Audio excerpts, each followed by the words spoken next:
In this video, I'm gonna give you guys 7 things no one told me about Morocco before visiting.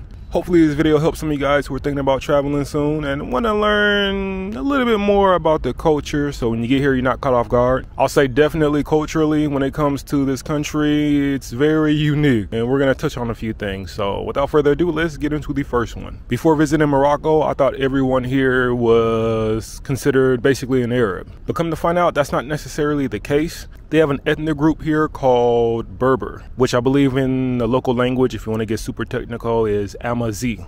And this group is native to North Africa. So you'll find them here in Algeria, I think parts of Tunisia, Libya, etc., etc. And so the point I'm getting is that many people here identify as Arabized Berbers, meaning Berbers with Arabic influence, which I thought was pretty interesting. And definitely, I'm sure if you want to see the traditional Amazi culture, you have to leave the major cities, head out to the smaller towns and some of the desert areas, from what I was told, to really see that local Amazi culture. But if you thought that everyone in Morocco was an Arab, again, not necessarily the case. And another head turner is when you get here, you're thinking, okay, everyone's here is not an Arab, they're a Berber. Then they're like, oh, we're Arabized Berbers. And you're like, okay, Arabized Berbers, I get it. And then when you're walking around, you hear French. So it's like, all right, you guys, so confusing. Berbers with Arabic influence and they speak French. Okay, I'm done, forget about it. But once you learn some of the history, you'll understand why all of this is the case. Next up on the list is the fact that Morocco has many cities to visit.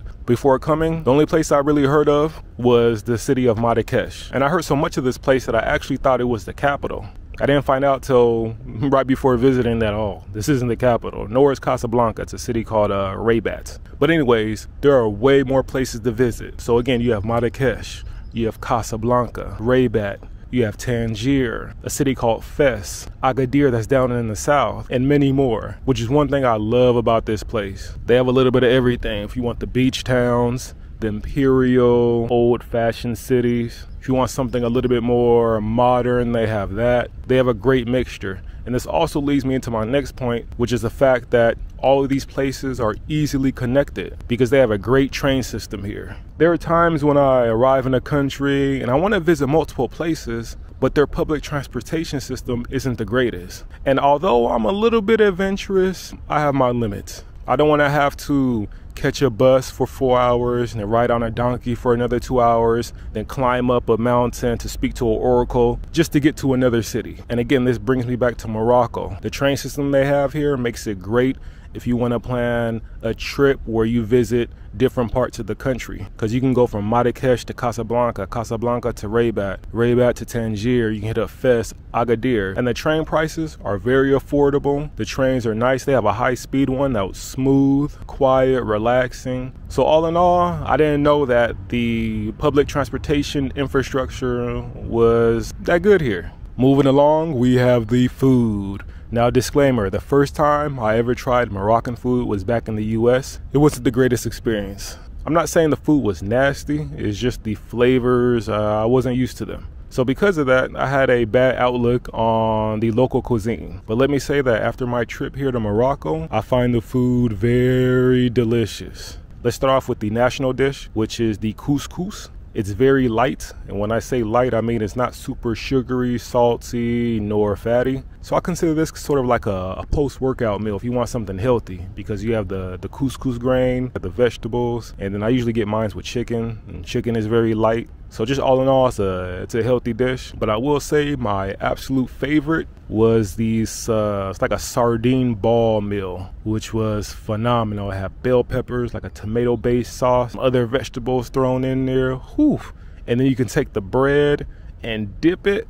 Ooh, but let me say this. Many people commented saying that you're not supposed to take the bread and dip it. You're supposed to eat it by itself. So if you're in Morocco and you see anyone taking their bread and dipping it into their bowl, you can thank me for that. I'm the one who started that, because from what I was told, that is not the Moroccan way. That's the sly way. But anyways, another dish they have there is called tangine, which the name of the pot that's used to cook the food is called tangine. So basically anything that's made in the tangine pot is also called a tangine. So whether you put chicken in there, couscous, you can put a rock, it doesn't matter if it's cooked in the tangine pot. The meal is also called a tangine. And so I had a chicken one that had onions on top, and I think it had some olives on the side, and man, it was great. Just all in all, I have a newfound respect for Moroccan food. For me, it gets a thumbs up. I'll definitely say if you have Moroccan food outside of Morocco, that doesn't count. You have to try the cuisine inside the country. Moving along, we have the safety. Now, keep in mind that safety, in my opinion, can be subjective at times. For example, if you're someone who grew up in a lower class neighborhood and then you move to a middle class neighborhood, you may say, oh, wow, this new place feels very safe. Whereas if you're someone who grew up in an upper class neighborhood and then you move to a middle class neighborhood, you may be telling yourself, wow, this place seems kind of dangerous. This area seems kind of dangerous. So I think safety can be relative at times. And I'm bringing that up because for me, I understand that I may feel differently in a place compared to, let's say, like a 5 foot, 90-pound Asian lady. You see what I'm saying? But overall, I think Morocco was more safe than I expected. Marrakesh, for example, which is very touristy. I've been told you'll be just fine out there. Places like Tangier, Rabat, for me, they felt just fine. I'm sure you have to be careful depending on the area you go to. And last but not least, Casablanca, the largest city in Morocco. I will say that was the only place that was, make sure you know what area you're in, because when I caught the train to Casablanca, I said, you know what, I'm gonna catch the bus to my Airbnb. And I left the train station, I took a left and walked, and yeah, it got a little sketchy. I even had some locals tell me when I was asking them for directions because I couldn't find the bus stop. They were telling me, hey, be careful, man. Make sure you have your eyes. They were giving me the sign like, hey, have your eyes all around. So Casablanca was the only place where just make sure you know where you're at. But overall, Morocco didn't feel any more dangerous than any of the other countries I've been to. And actually, it felt like one of these safer countries. This next one, I didn't know if I was going to add this to the list, but I'm going to go ahead and do it. This might be due to religious reasons, but because I experienced some of this when I was in Egypt, and that is a sausage fest. If you don't know what a sausage fest is, it's basically an event or a group that mainly consists of men. So I'm bringing that up because it seems like the nightlife from my time there was very male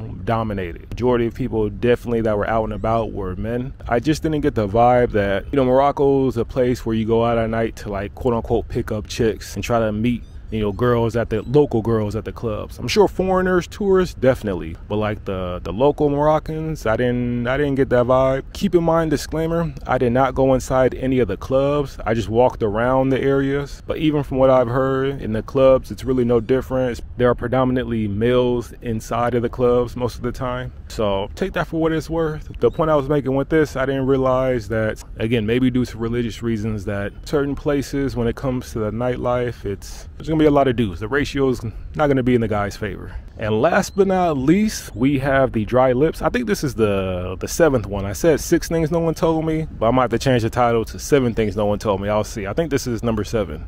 But the dry lips, this is something I just wanted to point out because I experienced this also in Egypt. And I was thinking to myself, why are my lips so dry and crusty? I thought maybe I was dehydrated, but I was drinking water every day. But once I looked online, I realized that, oh, the climate here is very dry, which will make your lips dry faster and easier. So if you're coming to this region and you plan on spending a significant amount of time here, make sure to bring some lip balm, some Vaseline, some chapstick, something to rub on your lips every day because they're most likely going to get dry and crusty. No one told me that. No one gave me that advice, so I'm sharing it with you all. But with all that being said, these are the 6, maybe 7, I don't know. I have to do the count afterwards, but these are the 6/7 things no one told me about Morocco before visiting. I'm hoping this video helped some of you all. I'm hoping you learned a little bit, some cultural things, some tips, some recommendations, so that when you guys get there, if you plan on going soon, you're not really caught too much off guard and you kind of know what to expect. But anyways, I hope you guys enjoyed the video. Hope you found some value in it, and I'll catch you guys at the next one. I should be in a new country working on those videos as we speak. So anyways, I'm gonna catch you guys at the next one. Deuces.